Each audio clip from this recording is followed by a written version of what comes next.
Innocence does not exist, only degrees of guilt. Freedom must be earned, it must be fought for. Cowards, the weak, and the impure do not deserve to live. Hades was lost on the backs of the craven. Armageddon will only be won by the strong. When delving into the depths of evil within the ranks of Space Marines, our thoughts often turn to the legions of old, notably the Iron Warriors, serving as a stark example. Their callous indifference and unwavering focus on results, coupled with a disregard for all else, have cast a chilling shadow over their reputation.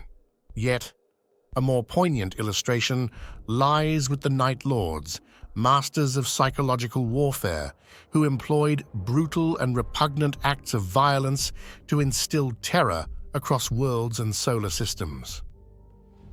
Astonishingly, their Primarch, the Night Haunter, deemed this abhorrent approach entirely justified, a notion with a modicum of truth, albeit tainted by its grotesque execution. One could argue that the Night Lord's barbarity alone coerced countless worlds into compliance, as ruling elites trembled at the mere mention of their name, preferring capitulation over confrontation. This gruesome tactic, however reprehensible, effectively averted prolonged conflicts and expedited the Great Crusade. Moreover, despite their infamous reputation, the Night Lords were not renowned for fratricidal acts. Thus, one might contend that indulging in sadistic whims pales in comparison to the true atrocities of war. Yet, the subject of our discussion today eclipses even the Night Lords in their depravity. These Space Marines exhibit a callous disregard for civilian lives, readily resorting to bombardment if it serves their ends. Their abhorrent behavior has earned them universal scorn, despised by all who cross their path. Today, we shine a light on the infamous Marines Malevolent, a chapter steeped in infamy and revulsion. The origins of the Marines Malevolent are shrouded in complete mystery, emerging from an unknown founding, leaving scant or possibly non-existent records of their specific inception. Their Primarch remains an enigma with no definitive identification. However, piecing together the available information, or rather the lack thereof, several possibilities come to light. Their stable gene seed, devoid of notable mutations or known flaws, rules out potential lineage from legions such as the Space Wolves, Blood Angels, Salamanders, or Raven Guard, all plagued by significant gene seed deficiencies. While candidates like the Dark Angels or Ultramarines, renowned for genetic stability, remain possibilities, their conduct fails to align with the ethos of these legions. Another plausible connection lies with the Iron Hands, given both chapters' disdain for weakness. Yet, it's crucial to highlight the absence of a shared flaw, namely the Iron Hands' proclivity for cybernetic enhancements, which suggests a tenuous link between them.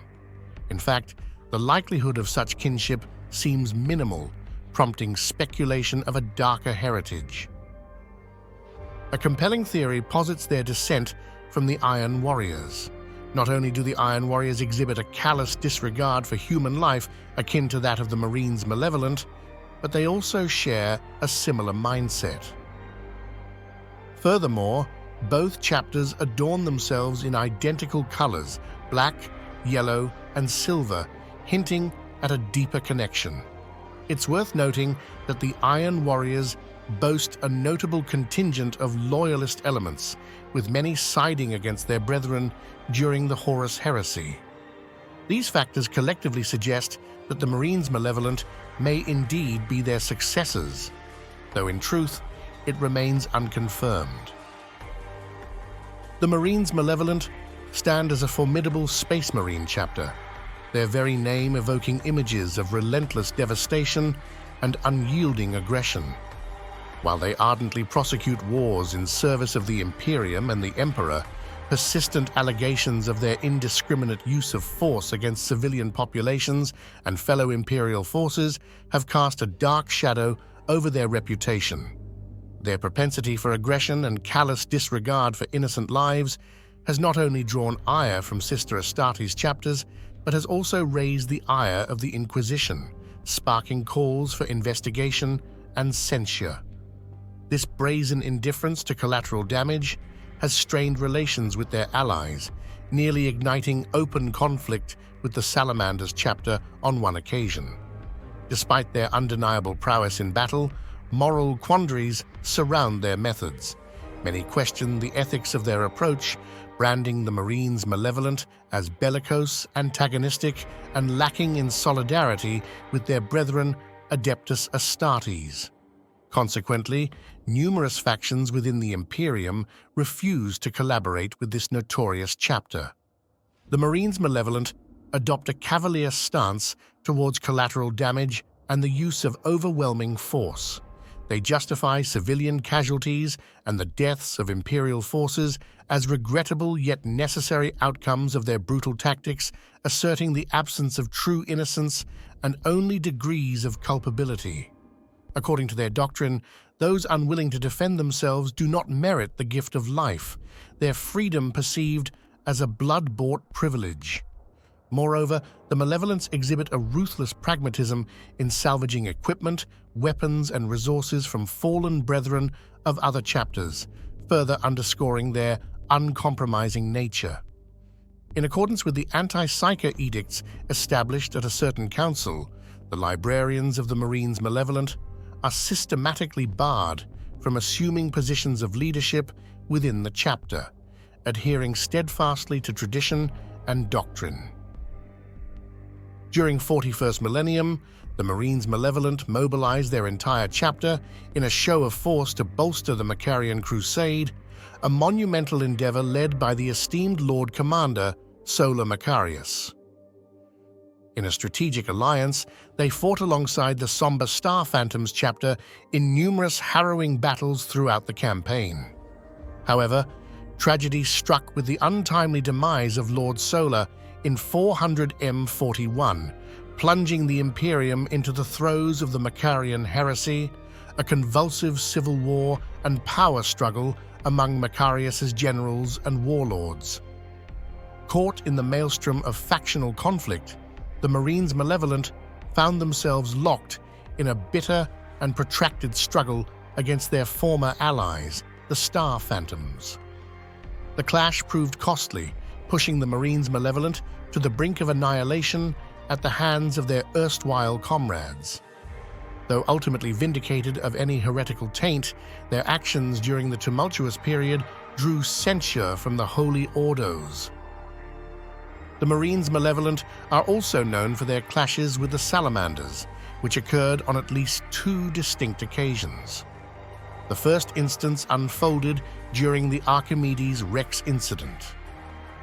Captain Vinyar led a squad of Marines Malevolent who confronted the Salamanders aboard the derelict forged ship Archimedes Rex, belonging to the Adeptus Mechanicus.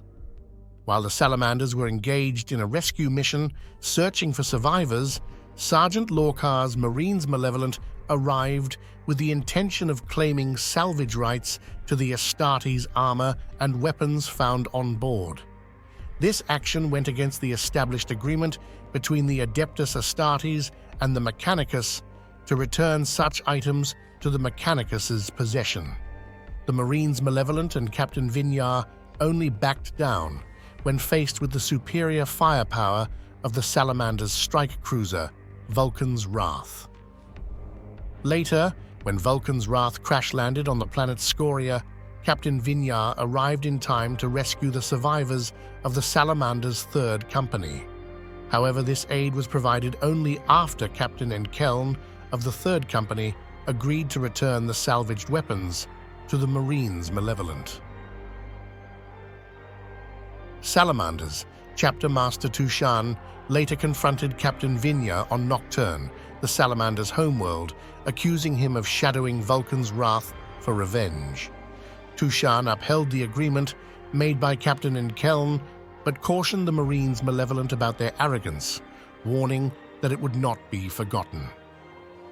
It's worth noting that although the Marines Malevolent had no legal claim to the forged ship's contents, they were in dire need of it. Many members of the chapter, including Sergeant Lorcar's entire squad, utilized severely outdated war gear. At that time, technological upgrades were crucial for the Marines Malevolent to maintain peak combat efficiency. The second confrontation occurred during the Third War for Armageddon, where the Marines Malevolent deployed 2 full companies. Throughout the conflict, the Marines Malevolent faced criticism from the Inquisition for launching attacks that resulted in the deaths of thousands of innocent civilians. Operating under the belief that the end justifies the means, they were prepared to conduct warfare as they deemed necessary, irrespective of collateral damage, as long as the enemies of the Emperor were vanquished. A significant Orc warband was drawn to the Emperor's Deliverance refugee camp, housing refugees from Hades' Hive. Captain Vinyar waited for the Orcs to breach Imperial defenses and commence the slaughter of refugees before unleashing whirlwind artillery on the camp. The resulting shrapnel shredded the Orcs and kept them pinned down, enabling the Marines Malevolent to isolate pockets of greenskin resistance. After 6 hours of intense combat, the Orc warband was obliterated, but at the cost of thousands of refugee lives. Following this incident, Captain Vinyar of the Marines Malevolent and Salamander's Chapter Master Tushan were involved in an intense altercation, with some sources suggesting the use of physical violence on both parts. During the 42 millennium in the depths of the Dark Imperium, a modest Imperial fleet encountered a dire predicament as they faced off against a pair of wandering Tyrannid Hive ships.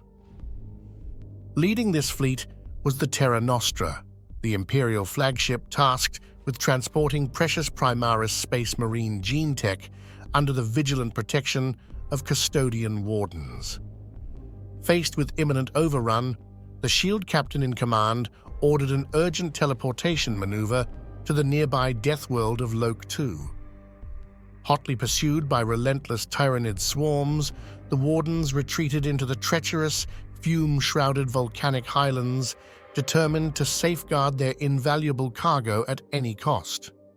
Despite relentless assaults from wave after wave of Tyrannids surging through the hazardous lava channels, the custodians, bound by their unyielding commitment to defense, valiantly repelled each and every attack.